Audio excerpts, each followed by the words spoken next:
They think he's nobody. They don't realize he's kind of famous. Now they're hurting him. Oh my gosh, what if Misha's in the wrong hands? Well, the enemy's gonna be used for a profit when they sell all of his organs. I gotta ask, where's Misha? I don't know. Where's Misha? Dear God, I don't know. Well, where's Misha? You keep asking me. I don't know. I didn't hear you. Where's Misha? I don't know. I'm gonna go and look around backstage, see if anyone has seen him. Sorry to bother you, sir. Do you know where Misha is? No, I don't. Where's Misha? Right there. There's Misha. He's right there. There's Misha. Right there. There's Misha. Now we know.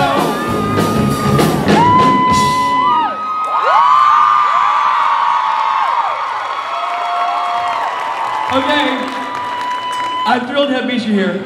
Sometimes things go really well when you're just making crap up, and sometimes they almost go horribly wrong. And I did not know that Misha was gonna be right there on the stairs. And I almost saw the look on your face. You're like, because the way things work around here, you guys may not know that, but Rich will come back and he's like, guys, come here. I got a little bit. You go up there, you do the thing, and then I'm gonna come out and I'm gonna do the thing, and then we're gonna, and they'll love it. I think they'll love it. So, you could tell when he went backstage just now that he had a little bit planned. And he opened the curtain and he found me standing 6 inches from his penis. And he was like, this is not the bit, this is not my plan. I wasn't expecting you here. and I had to back up fast. I'm telling you, that train was going downhill, and I'm like, I almost said, "Where's Misha?" Under my foot. It was gonna be like, we almost made out. Again, those were shrieks of horror that they were. I know. You're scaring them, Rich. I'm not going to waste anybody's time, but to say simply, ladies and gentlemen, Misha Collins.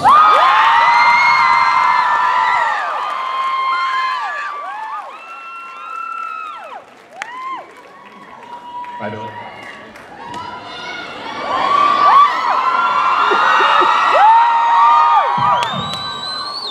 We love you, Misha! Love you! Yeah, we do!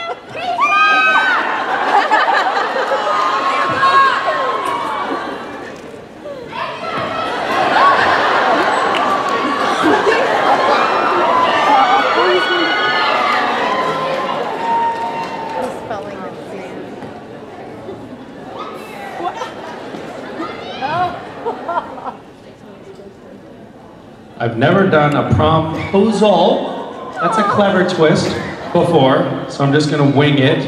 Also, clever double entendre there. I'm not Dean. But will you go to prom with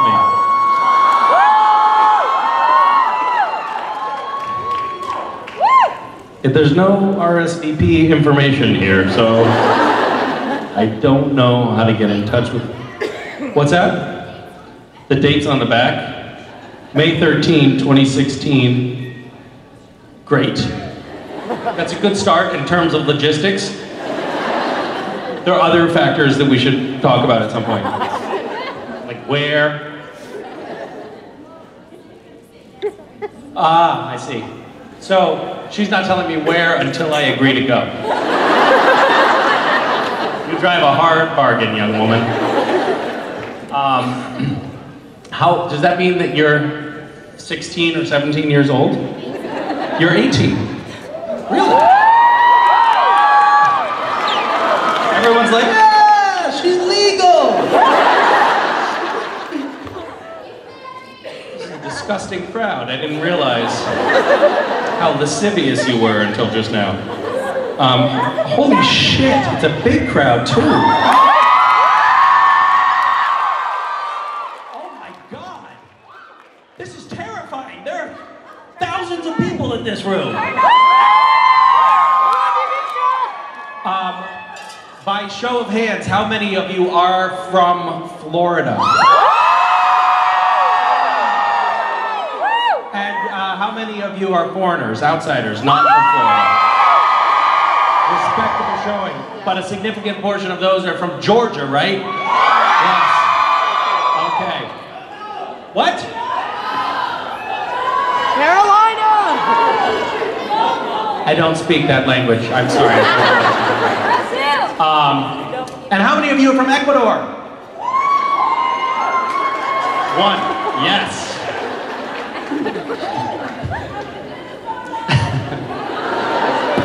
I love the Ecuador shout out. Are you really from Ecuador? Or did you just, you're not from, you're from Peru?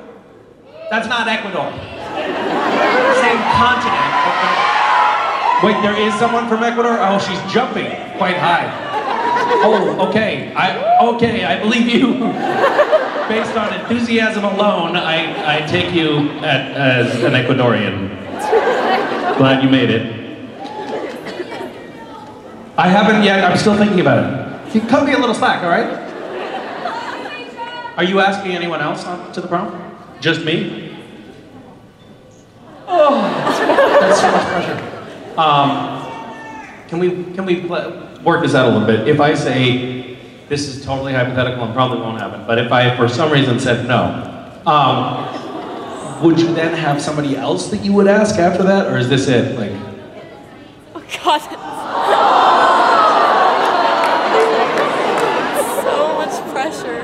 It's kind of creepy. I feel a lot of pressure right now, and I don't know where that's coming from. I don't know why I feel that. You're not playing like that super. I would always imagine doing like the super casual thing about a prom, like a promposal. I'd be like, hey, you know, I just realized prom's next week, and I was like, not gonna go, and then I realized, hey, maybe you're going. Do you want to go with me? Maybe we could like share an Uber. That's how I would probably approach it. But you've got a different approach. Great. No, this is good. It's public. It's almost like on a jumbotron. I always worry about that for those guys at the stadiums. They're like, hey, you know, Lucy, will you marry me? And she's like, no. They always say yes, but that's got to happen every once in a while. No, we're just friends. No. No, but I think that we have prospects here. Yeah, what geographic region do you live in? Miami is not a geographic region, that's a city.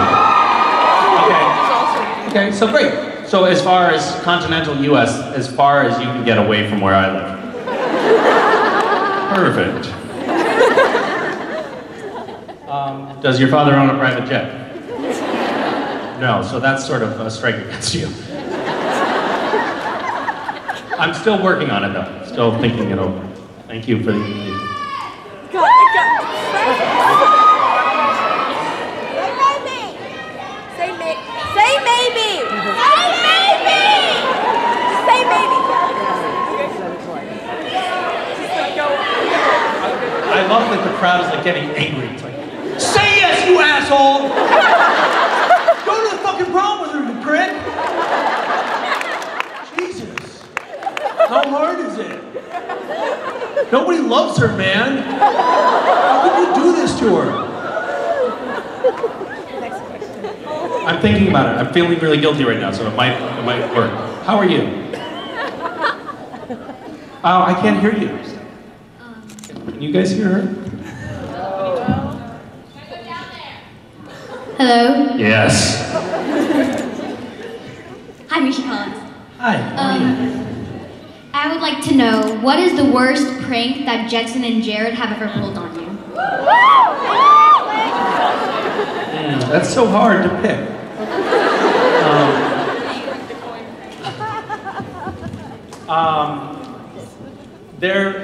I don't know, you guys have how many people are first timers here?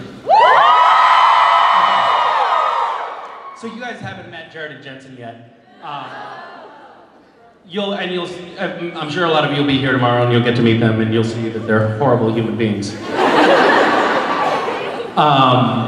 But the worst things that they've done to me, God, it's so hard to choose. There's so many to pick from.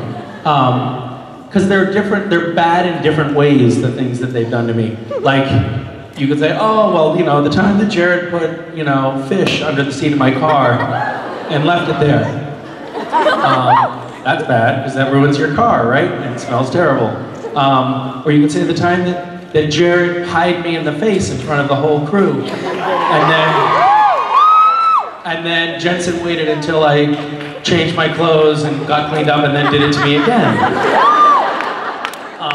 Or you could say, I actually think that I actually have an answer, I think. I think that the worst time was we were shooting and we were just having, it was one of those days where Jared and Jensen were just messing with me to no end when we were shooting. So they were trying to make me laugh, which is very, very easy to do.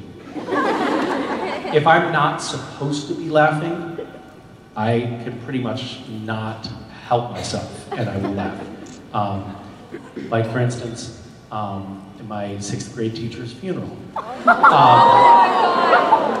It was awful. It was truly awful. What? How would you laugh at that? Yeah, what kind of a human being, a horrible human being would do that? I don't know. Somebody who's really, really awful inside. And that, if I'm not supposed to laugh, I just can't help it, and I start laughing. And yeah, oh man, well maybe we should go to prom together then. So while you're filming, it's considered extremely unprofessional it's called crack, to laugh while you're on camera, when it's not appropriate for the material. And it's never appropriate on Supernatural. Cass doesn't even smile, let alone laugh. So I laugh a lot, and I laugh easily, and it doesn't take much, and they know that, and so they were just making my life kind of miserable one day, and they wouldn't stop. And I was laughing and laughing and laughing. There's a little outtake, it's on the gag reel, where I say something about if they had told me that this is what it was going to be like in drama school, and then Jared and Jensen jump in the front of the camera, and then I'm like, you went to drama school. Anyway, it was so bad. So we were shooting on location that day, and there were people who drove over from the offices at the studio, which is about 10 miles away. They heard what was happening on set, and they drove over just to watch. I'm like, guys, you gotta get over here. It's happening. I think Misha's having a nervous breakdown. You gotta come over and watch. Some people just came over and watched and sat behind the monitors and watched me just unravel. And the next day, just to give you an indication of how bad it got, the next day, Jensen came up to me and apologized. Which is pretty ridiculous. It was pretty good. So yeah, there's been a lot. It's been pretty traumatic. I'm in counseling right now, so I think that I'm gonna work through a lot of it eventually. And if not, you know, there's always future lives. Thank you. Hi. Hi.